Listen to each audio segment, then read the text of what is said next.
Hey, it's Eric G. Around the House is sponsored by Baldwin Hardware. For 75 years, Baldwin Hardware has been known for its first-class quality and craftsmanship in door and cabinetry hardware. As an alumnus of the Baldwin Hardware Design Council, I can say I have seen the details and quality from design to the finished product. If you're looking for a new style and old-world craftsmanship, I can tell you there is only one Baldwin Hardware. Check out what would look great in your home at baldwinhardware.com.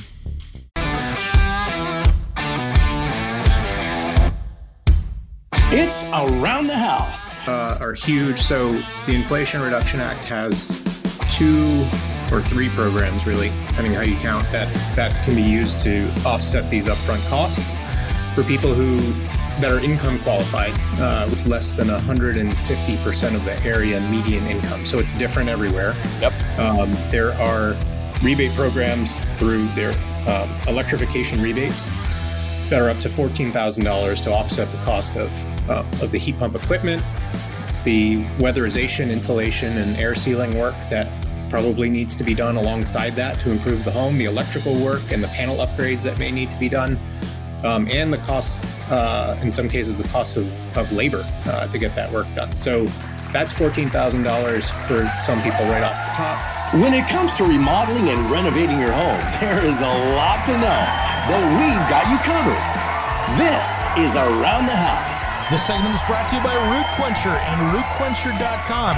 If you have trees you're trying to water and they're not healthy, you need to get water right to the roots. And you know how you do it? Root Quencher. Check out rootquencher.com. Save some money and have healthier trees.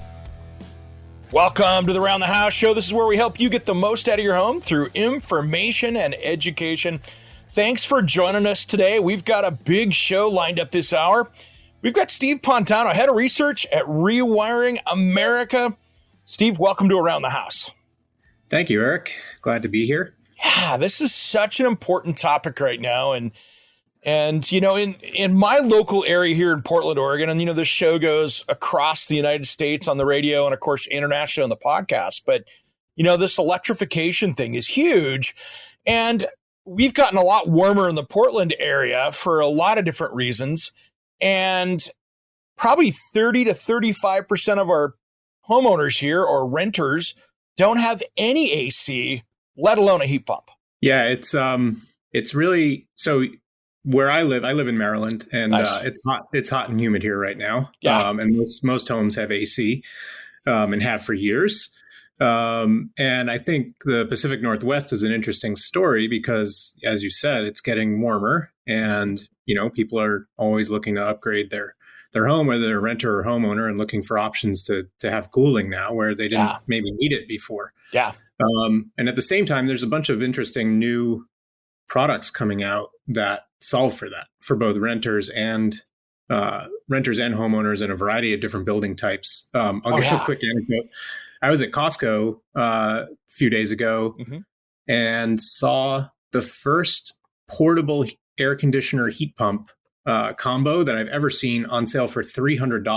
Wow. This is one of those floor standing ones with the little ducts that run out the window, and maybe not everybody's like first choice for a heat pump, but certainly an option for people who don't have other ones, to bring electric heat and cooling into their home. You know, if they have a small apartment or something and you have, maybe you have steam heat or something and no air conditioning, this could be a great way to bring, you know, fairly efficient electric heat and cooling into a place. And for $300, I mean, that's certainly the lowest price heat pump I've ever laid my eyes on. So. Yeah, and you think about it. I mean, there's so many houses, especially on the West Coast out here. We see a lot of apartments or homes built in the 50s, 60s, 70s, 80s, and 90s, like with the wall cadet heaters or the baseboard heat or something like that. And if you could hook that up where you're getting heat in the wintertime with that, right, in that heat pump technology, you could actually be saving over, you know, what you had traditionally built into the wall, because that is such inefficient heat when you're talking those forced air electric, or resistance heaters that are mounted on the walls. Yeah, I mean, that's so there's a lot to talk about here. So resistance resistance heat is what a lot of people probably think about when they think about electric heat. And it's a toaster, right? Your toaster oven is electric heat. You just have a big toaster all over your house if you have electric resistance heat.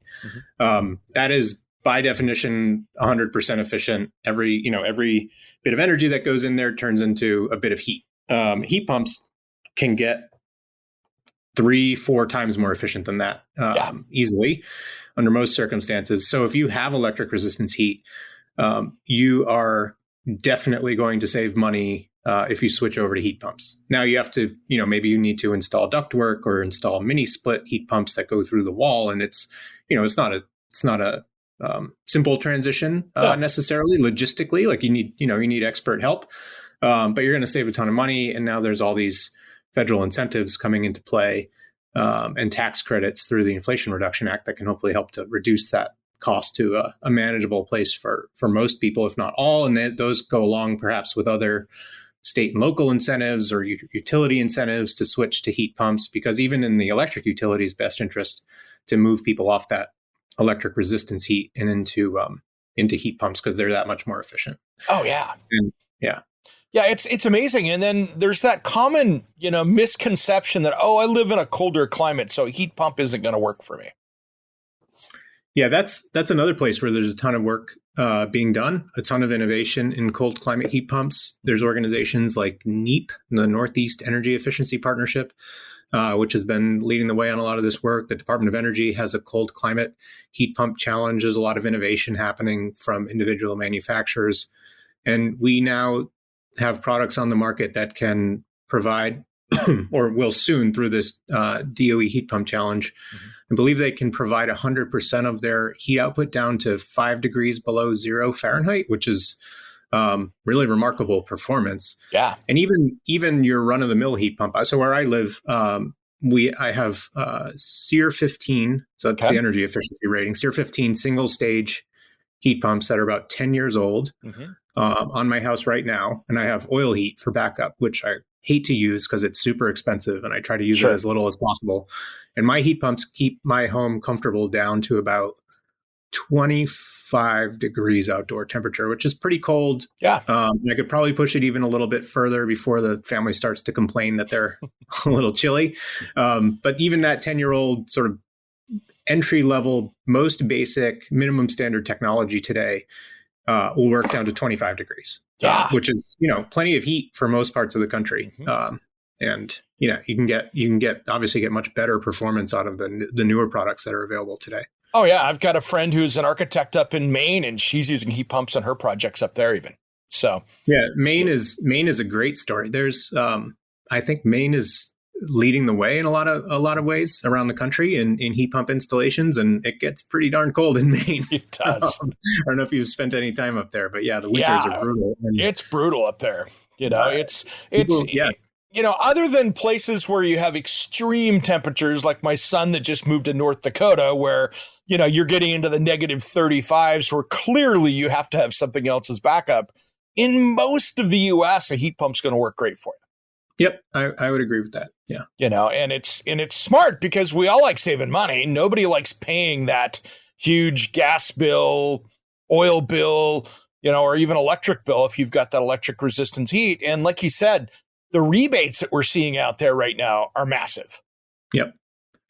Yeah, the rebates are huge. So the Inflation Reduction Act has 2 or 3 programs, really, depending how you count, that can be used to offset these upfront costs for people who make that are income qualified, which is by what the law says, it's less than 150% of the area median income. So it's different everywhere. Yep.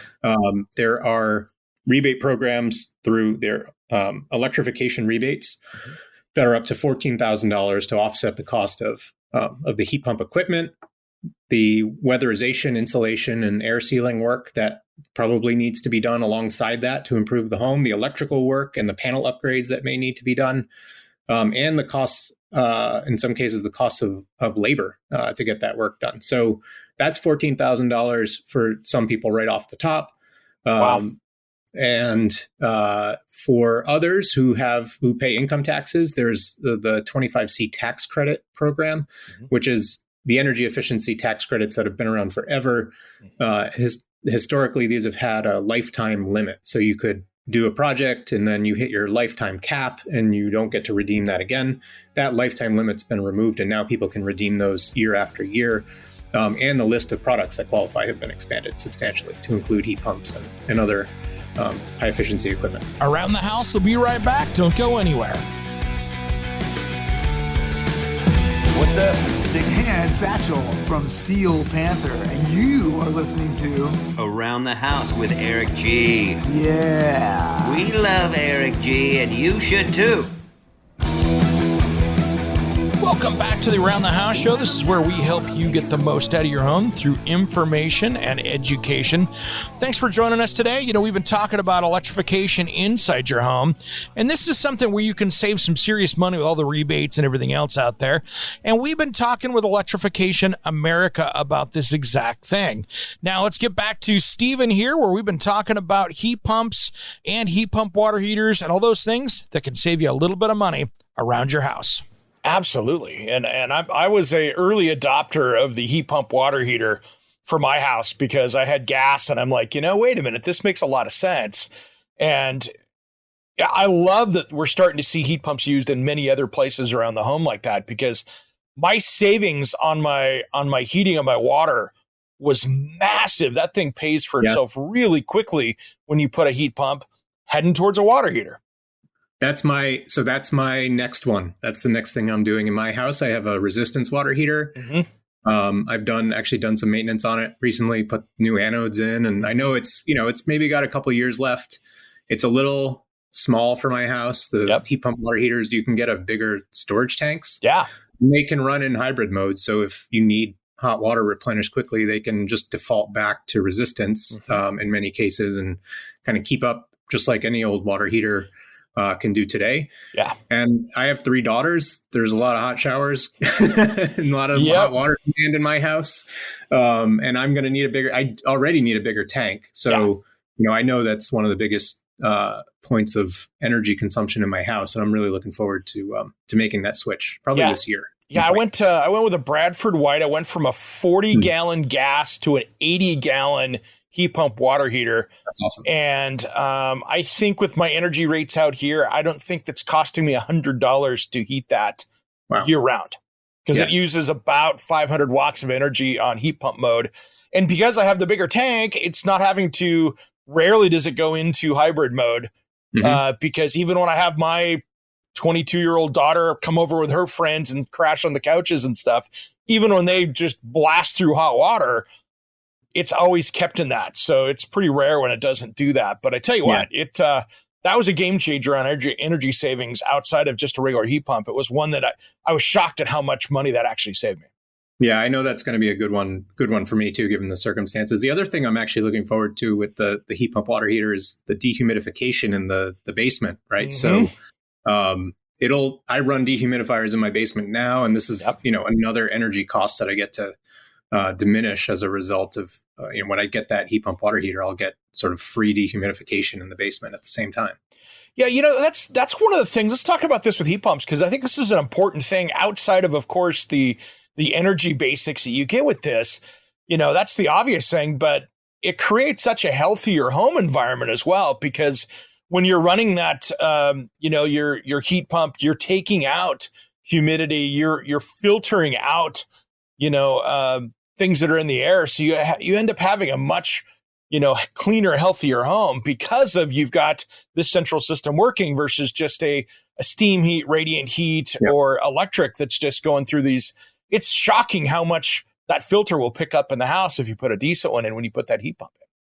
Yeah, I have MERV 13 filters, so pretty good filters on mine. I've got these nice big 4-inch ones that you don't have to change too often, which is pretty nice. Yeah. But they do a lot of work to clean the air. You're right. When you're moving from steam radiators or electric resistance to a forced air system with a heat pump or even a mini split, you do get that air filtration benefit. Yep. Even when you move from a furnace forced air system to a heat pump, because of the way heat pumps operate, they're meant to run almost continuously to keep the house warm, versus a furnace, which is going to cycle a lot more frequently and sort of get these blasts of hot air that sort of diminish over time, and then it blasts you again. Heat pumps will do a much more gradual heat. They are intended to run continuously, and by doing so, they actually filter and process more air in the house. So compared to that furnace installation, you're going to have way more runtime, way more air moving through the filters, and a much higher volume of air filtration than you would otherwise have had. I think it's just it takes a little bit of education. People are used to the blast of hot air out of the air register, and typically, like, there's stories out there of folks who have gotten a heat pump and they're like, "Where's my hot air, my quote unquote hot air?" And their house is just as warm and comfortable. It just 100%. Doesn't feel as hot because it's sort of more gradual form of heat. So. And to me, it's less distracting. You don't hear this thing spooling up like a jet engine. It's not, and especially for me where I'm recording things, when you have a heat pump going, it's so much quieter. You're watching television. You can't go up, furnace is turning on, and that kind of thing. The scene in Home Alone where Kevin goes in the basement and there's the big log, coal, whatever furnace down there. That was coal, I think. Yeah. Yeah. And I stayed in a vacation house over the summer a couple of years ago that had a really high-end Mitsubishi heat pump system in it. And it was right on the patio outside the house, right on the deck. And it was almost silent. Like it was much better than the ones that I have on my house, which are 10 years old, single speed. I mean, they're loud, like a central air conditioner, because that's essentially the same product, right? But these newer ones are really fantastic in terms of sound. Yeah, my AC that I have in my house here sounds like a box fan outside, right? You just hear the air movement, and that's really all it is. So they've gotten so much better with that. So one of the questions I have, and this is one of the pushback that I get for people, because I talk to a lot of people about smart home tech and that kind of stuff, is what do we do nationally to get our electric, because the utilities out there are doing a great job of trying to upgrade stuff, but our electric consumption, of course, is going to be going up with electric cars and all these new electric things that we're putting in. Are we going to be able to stay on top of that, do you think? As far as keeping our neighborhoods wired and that kind of stuff with as much that we're trying to do with electricity? Yeah, that's a great question. We get that all the time as well. And I think the key point to make here is about the amount of time that this is going to take, right? We're not going to put electric cars in every garage tomorrow. We're not going to put heat pumps in every house tomorrow. We're just not. I wish we could, but we won't. It takes time, right? So we just published a report that looks out towards the year 2050 and says if we want to electrify everything in the economy by 2050, and typically like different types of equipment like cars or heat pump HVAC or heat pump water heaters have different lifetimes. So for a heat pump HVAC system, it's typically 15 years. So he said, well, really by 2035, we need to be turning all the sales over to heat pump by that date to make sure that, more or less everything's electrified by on the heating side by 2050. So even that, like 100% of sales by 2035 is still 12 years down the road. If we hit that target, we're talking about a couple decade long transition, which is the time scale on plenty of time on a utility time scale to upgrade infrastructure, right? So what I think needs to happen is a bit of integrated planning, right? We need kind of everybody to have this in mind as they're planning grid infrastructure upgrades. I'm sure that utilities in a lot of places are already doing this, as are the regulators. But saying, where is this load growth going to happen? On what time scale? Don't change that dial. Around the House. I'll be right back. Don't go anywhere.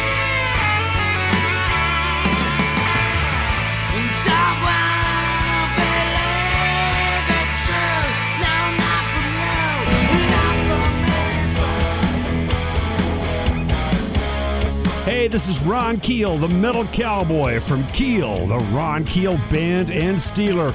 We are rocking Around the House with Eric G. Raise your fist, make your stand. Welcome back to the Around the House show. If you want to find out more about us here at Around the House, head over to aroundthehouseonline.com.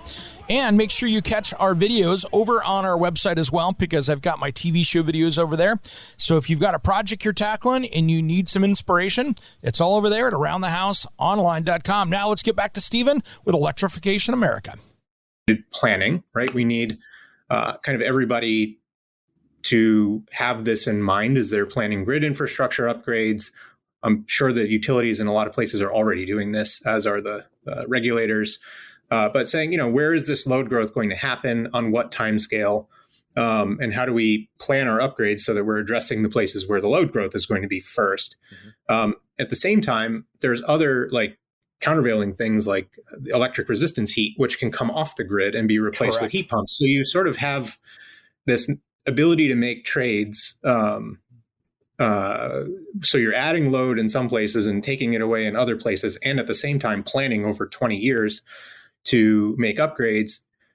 If we are doing this work now with 2 decades to get it done, I'm pretty confident we can figure out this puzzle and not break the grid, right? Yeah. I think it's a bit of a straw person argument, if you ask me. Yeah. And it just requires a little bit of foresight and planning and sort of understanding that this is the way the market's probably going to go and should go, because people are going to demand this stuff because it works better and gives better outcome. This is where we're headed, right? Yeah.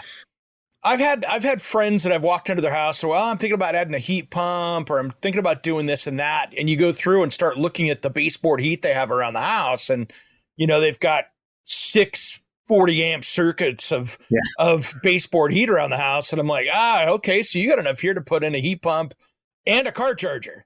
If you just take those out. A couple of your neighbors probably as well with all that amperage, right? This is load reduction. This isn't even just load growth. There's also load reduction to be had. So yeah, I think and what that means is if you're the mayor of a town and you want to take on an initiative to electrify where you live, or if you're a utility program manager looking at efficiency programs and deploying heat pumps and electrification programs, you probably want to prioritize those electric resistance homes somewhere near the top of your list, so that you're doing this work with, those people are going to save the most money.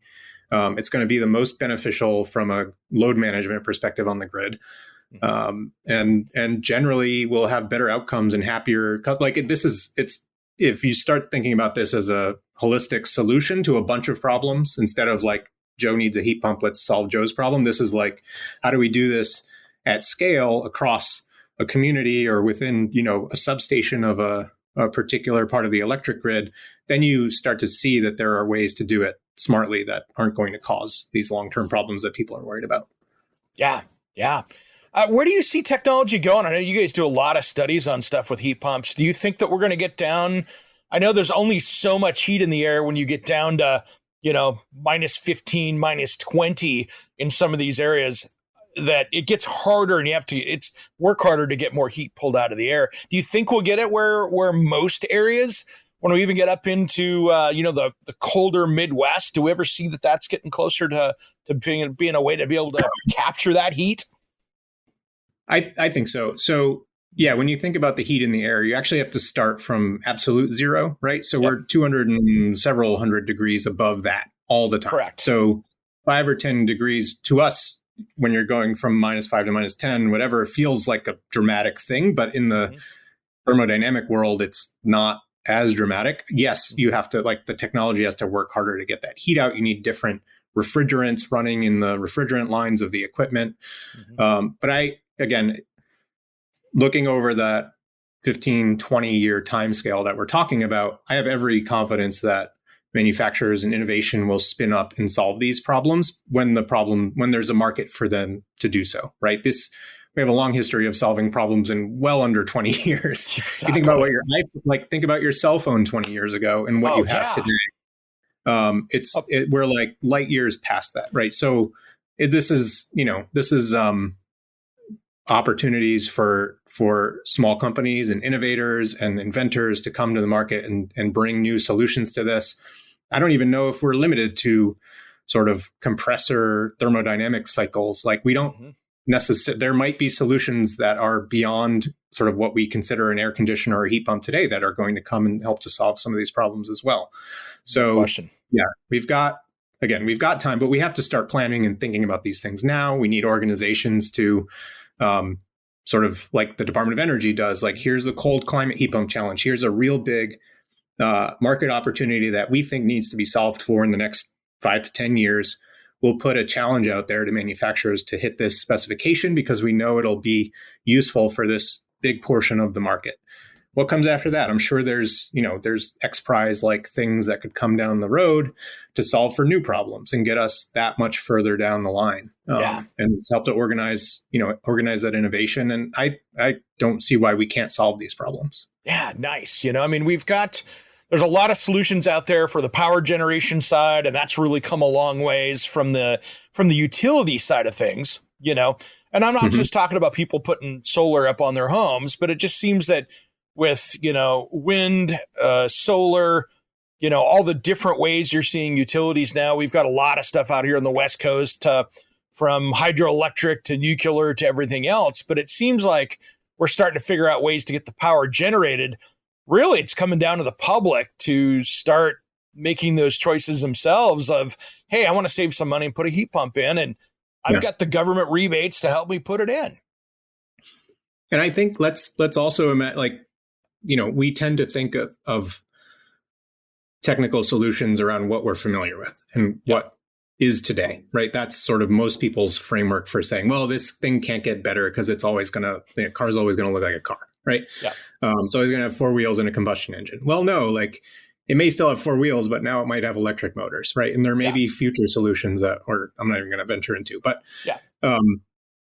there's ways of, for example, putting batteries into a lot of products that don't traditionally have batteries as a way to manage the grid and improve resilience, which is something we haven't talked about yet. There are a couple of induction stoves that coming to market now, for example, which fit, sort of you pull out your old stove and drop this in and it plugs into a 120 volt outlet. Yeah. And the reason it can run that way is because it has a big bank of batteries built into the what used to be the warming drawer. Nice. And those batteries allow you to lower your overall load because it essentially charges the batteries, and those handle the peak load of when you turn your burners on and you want to boil water real fast. But you also, during a power outage, can hypothetically plug your fridge into your stove and power your fridge for several hours and cook your food, right? So this idea of bringing batteries into more types of products and energy storage. So your hot water heater is a form of energy storage as well. The hot water in the tank, batteries store same energy in electric form. This idea of bringing energy storage into the home in different places for different uses helps to also reduce that demand on the grid, improve people's resilience during outages. Same way you can plug your Ford F-150 Lightning into your house and power everything for 8 days or whatever it is. We'll start to see batteries show up in more places to serve those same types of roles. Oh yeah, I mean, I have one of those battery. It's a Geniverse one, but it's the size of a cooler. And I had just gotten here a few weeks ago, and we had a windstorm, and one of my in-laws who lives up the street from me, power was out for a day, and I said, "Hey, take it, go plug your fridge in," and that powered their fridge for 16 hours and used 45% of the battery. Wow. It could have gone for another couple days on that. And they were shocked at how efficient that was. And that it just really shows. And I think we're going to see,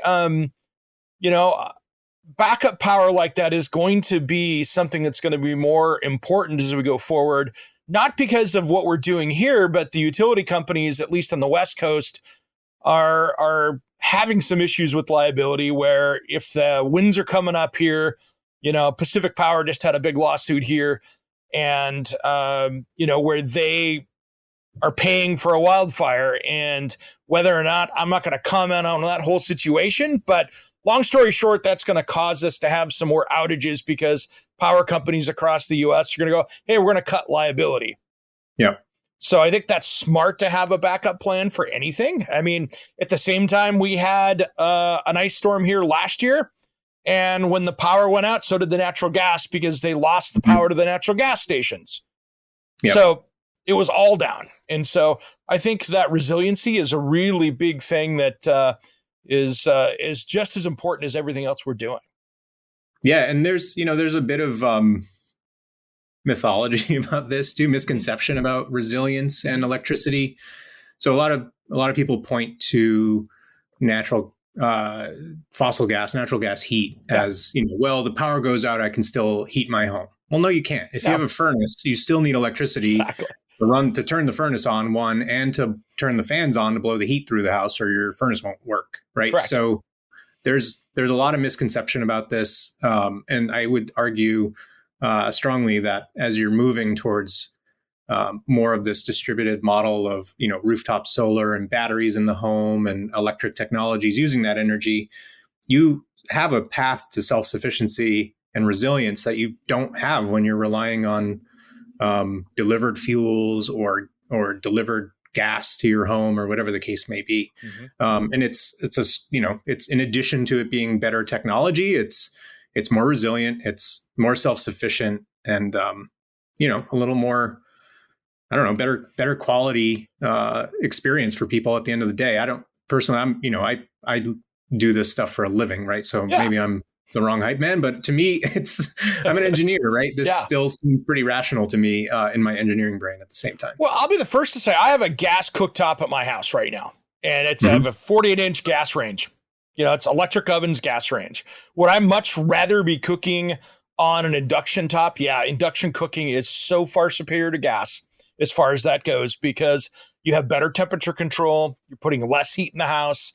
And if I have that big 48,000 BTU burner and I'm going to do a crab boil or something like that, and I turn it on there, and if I had an induction next to it, the induction's going to cook that, take that to a boil twice as fast as that big burner will. So is it a better way to cook? Yeah, absolutely. No question. Yeah, I mean, I put an induction cooktop. I had a resistance, like a, fancy looking glass top resistance thing that broke, and I put an induction one in, and it is so much better even than the resistance stuff that people are used to. Oh yeah. It's fast. You turn the heat from full to 1, and it drops in the heat in the pan drops almost immediately. It's really remarkable technology. And the safety is good too, right? Yeah, the safety is great. I actually cooked. So I have 3 kids. There's 5 people living in my house. And we had a period of time where our cooktop was not working. So there was, like, in between getting the resistance one was broken and we need the induction one. It went on for way too long. It was like 2 months where I cooked for a family of 5 with a portable induction burner that I bought for $70 in an Instant Pot and my pellet grill outside. So between those 3 things and my oven, I suppose, and my microwave, one induction burner that I got for $70 was sufficient for, it was a bit of a pain in the ass sometimes. Sure, of course. I mean, that's not easy because you're like, hey, okay, we're going to do the sides over here. Right? It was doable. And I think that, for me was an interesting experiment because even with a big family, I could say, if I was living in a home with a gas cooktop and I, for health reasons or asthma or whatever the case may be, I didn't want to use that gas cooktop anymore. And I wanted to try induction out, I can pick this thing up off Amazon or Walmart or wherever for $70, $80 and use it every day if I want to, and have a pretty good experience, and then try it out for myself, and then, prove the technology for myself, and then maybe make that choice to upgrade in the future to like the full, pull that gas appliance out and make the choice to go fully towards induction in the future. Yeah, absolutely. If I didn't have a $10,000 gas range sitting in there right now, I'd probably be looking at it, but it's going to be there for a bit just because it's a major investment. Yeah, I bet that would be a hard pill to swallow. It's a hard pill to swallow, but maybe they'll have some rebates down the road for that. But we'll see what happens. But yeah, I mean, that's the thing, and I know the gas range has been a very controversial, newsworthy thing of people, you're not taking my gas range, that kind of stuff. And to be honest, it cooks better. The electric does. The health side of things, as far as inside the home, American homes have a big ventilation problem in the kitchen. And I don't care if you're cooking on an induction or a gas, if you're not using your range hood, you're causing problems. So no matter what, I think people should be using their range hood when they're cooking on that surface, whether you have an induction or a gas. And that's Sure. a whole other argument. But I agree that you can it's so much safer to cook on that as well, because the chance of having a fire, in that, or a kitchen fire off your cooktop is so much less, because you're not boiling things over into flame or onto a cooking surface, because the pan is the cooking surface, not the actual, cooktop itself, which is what a lot of people, I think, that haven't used it don't understand, that you're actually taking the metal in the pan and exciting the iron particles in there, and that's what's cooking. And you can literally put a sheet of paper underneath that under your appliance that you're, between the cooktop and the pot that you're cooking, and not hurt that piece of paper, but you're boiling water.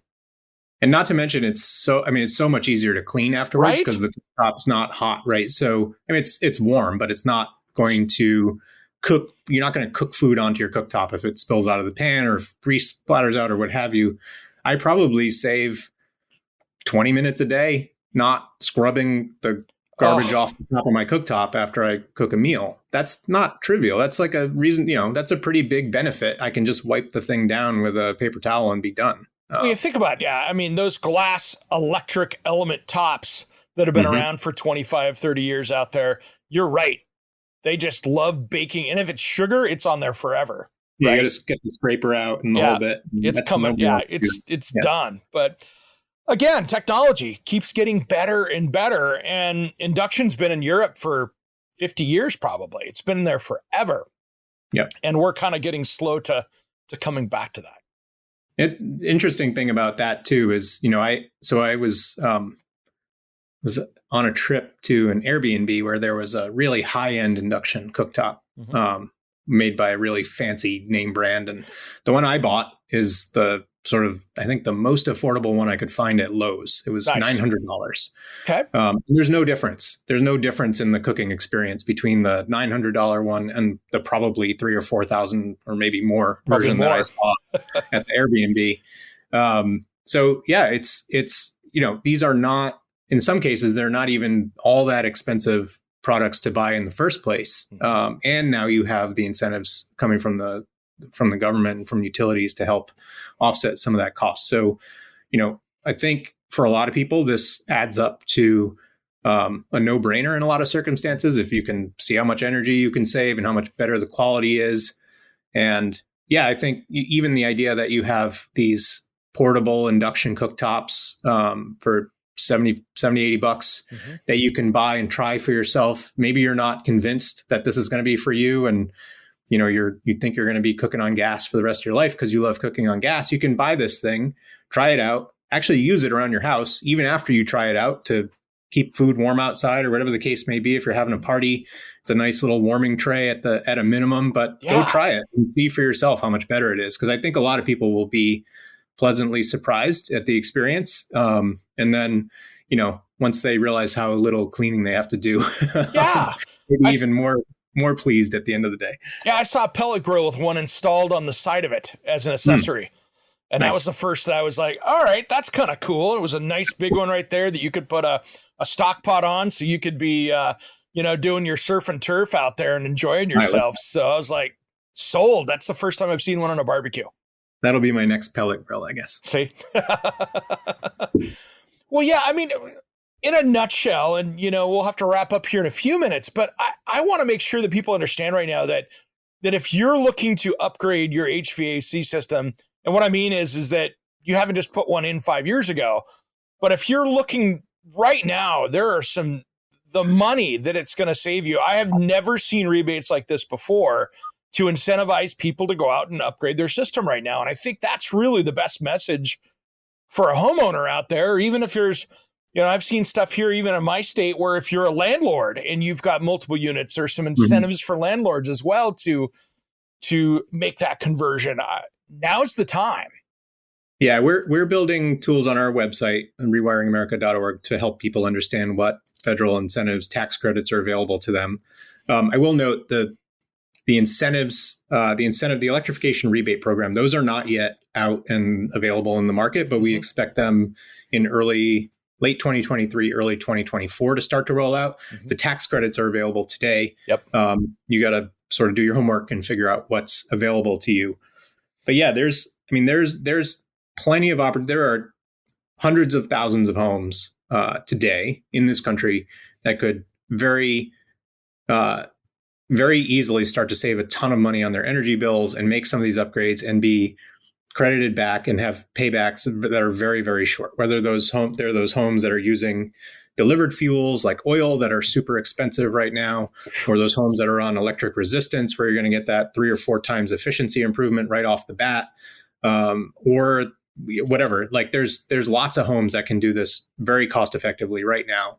And I think people should just take the time to look at what's in their house and understand what systems they have. I'm sure the people listening to your show are going to be pretty savvy about what's in their home, but maybe their neighbors aren't, and they can talk to their neighbors about this or their family members. I use my parents' home often as an example when I talk to people. So I grew up in Rhode Island in a pretty modest house, and there is an oil boiler for heat and an old 26-year-old at this point central air conditioner for air conditioning. Yeah. That air conditioner, I'm surprised it's still going, needs to be replaced. So my parents pay for inefficient air conditioning. Mm-hmm. Their house is poorly insulated as well, which is another story. If they listen to this podcast, they'll probably be upset with me for bringing this up. Their house is poorly insulated. It has inefficient air conditioner that's very old and near the end of its life. And it has oil heat, which is super expensive right now. And it's in New England. So there's a lot of heating demand. Mm-hmm. So if they were to do some modest insulation improvements to their home, mm-hmm. and not even touch their oil furnace, but put in a heat pump instead of that air conditioner, they already have ductwork. Mm-hmm. That heat pump would offset probably 40, 60, 80% of their oil use, mm-hmm. maybe more, depending on what quality heat pump they got. Yep. And it would make their air conditioning way more efficient because their air conditioner is old as can be. Yeah. So they would probably save thousands of dollars a year on their energy bills. Easily, because we all know what that old air conditioner that's that old has, how much power that thing's when it's cranking in the summertime, that thing's so inefficient. And it's super loud. I mean, there are lots of houses like that in the world. Right now that could save thousands of dollars right today on their energy bills with in this case, a very simple upgrade, mm-hmm. which is just switching their existing old central air conditioner for a central heat pump, and then using that as the primary source of heat. So all spring, all fall, and most of the winter, you get really efficient electric heat instead of really expensive and inefficient oil heat. And then in the summer, your air conditioning bills also go down because you've gotten way more efficient on the air conditioning side. Yep. And you do some insulation and air sealing work and get an energy audit and do all those things to improve the building itself. Yeah. And there are plenty of experts out there to do that. And you're saving thousands of dollars every year. Yeah, it's so smart. And like you said, everybody knows somebody with this situation in their home. Mm-hmm. It's so common. And you're not rewiring the house to do this because that AC unit is using so much power that your draw is going to be, you're not putting in a new circuit for that anywhere. And it's going to be that much more efficient. And you're right. It's just going to keep paying you back as well as healthier air because it's going to do a heck of a lot better job of filtering and moving air as well, like I said. Yep. So that is so smart. So you think those bigger rebates, we're expecting end of the year as far as what we're seeing? I know we've been waiting for that stuff to roll out for people. Yeah, it's up to, the way these programs, the rebate programs work is that each state energy office is responsible for administering these. They get the money from the federal government and they then roll these programs out. So some states are more well prepared than others to do this. And we think that we've seen, some states are starting to put their plans together to do this even sort of ahead of the federal government guidance because they are anticipating what it's going to be. And other states are probably well behind that. So really it depends where you live. Yep. But yeah, I would say later this year, early next year to start seeing those hit the market. But the tax credits, credits are available today to anybody. And that just leaves you to save up right now. So start planning ahead for when those things do hit. If you don't have the money today, put a little money aside right now so you can get on that and use that money. I mean, it's free money to you, right? Yeah. And it's tax money that's coming back to you. So they've already spent it. You might as well take your share and make your house more comfortable and save energy in the long run. Yeah, you raised one last point, maybe. You said planning today. I think that's a really critical point, right? So I said earlier, most people don't really think about the furnace or the boiler. And it's like the thing in Home Alone that you try to stay away from unless you get trapped in the basement. Yep. You should think about the way your home is heated and cooled. These are big investments, much like a car. You generally know what kind of car you have and how old it is. I encourage people, and we're trying to encourage people everywhere to do that planning and understand the way their home works and what upgrades are needed and when, right? So, have a plan. Your HVAC system might be, 10 years old. So maybe you have 5-10 years left on that. Your water heater's 15 years old and already past the end of its life. So maybe that should be your first priority to upgrade. But just doing this assessment of the equipment in your home and how, are you comfortable in your home? Is it performing well? Are you pleased with the way, with your air quality, all these things that get this understanding of the way your house works. And then put that plan together. And hopefully in the near future, we'll have some tools coming out to help people do that planning as well and put them in touch with qualified contractors and all the stuff that needs to happen to make this a bit more of like a, easeful journey for people to get their homes electrified. Absolutely. And one little keynote too, just an asterisk for all the people out there that go, oh, my system's 10 years. I'll get another 10 years out of it.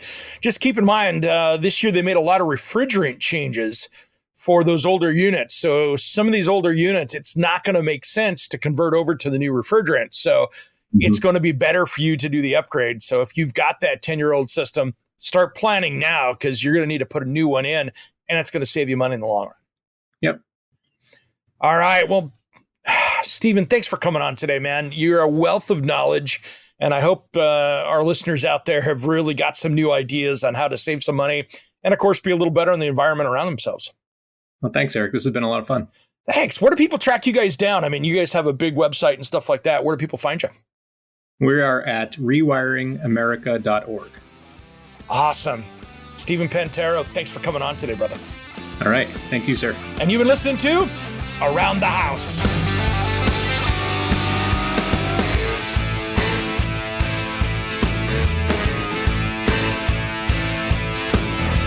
Somewhere unseen and undiscovered, anywhere beyond the mean. Life is a love song, let's be lovers. We're all over the radio. Take my hand, I know where to go.